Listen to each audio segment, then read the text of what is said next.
மன்னன் விக்கிரமன் ஒரு நாள் அடர்ந்த காட்டுக்குள் தனது பரிவாரங்களுடன் வேட்டையாடி கொண்டிருந்தான்.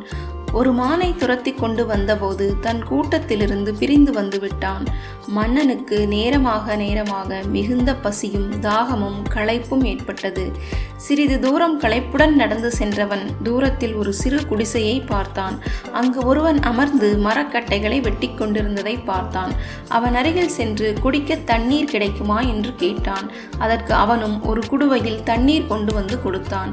பின் பசியார தன்னிடம் இருந்த கூளையும் கொடுத்தான். அவனது இரக்க குணத்தையும் ஏழ்மையிலும் மற்றவர்களுக்கு உதவும் பண்பையும் கண்ட விக்கிரமன் மிகவும் மகிழ்ந்தான்.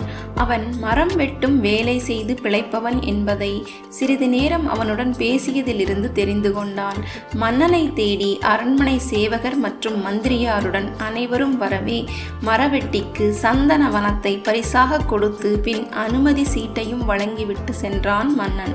நீண்ட நாட்களுக்கு பிறகு ஒரு நாள் அந்த வழியாக வந்த விக்கிரமன் அந்த மனிதனை சந்தித்தான். வசதியாக வாழ்கிறாயா என்று நலம் விசாரித்தான் மன்னன். அதற்கு அவனும், ஓ நல்லா இருக்கேங்க, முதல் நாள் மரம் வெட்டும் போது அதிகாரிங்க வந்து என்னை பிடிச்சிக்கிட்டாங்க. அவங்க கிட்ட அனுமதி சீட்டை காண்பிச்சதுக்கப்புறம் இனிமே நீ மரம் வெட்டாதே, நாங்களே உதவி செய்கிறோம் அப்படின்னு சொல்லி அவங்களே மரத்தை வெட்டி எடுத்துக்கிட்டு தினமும் அதுக்கு கூலியா ₹1 கொடுத்துட்றாங்க.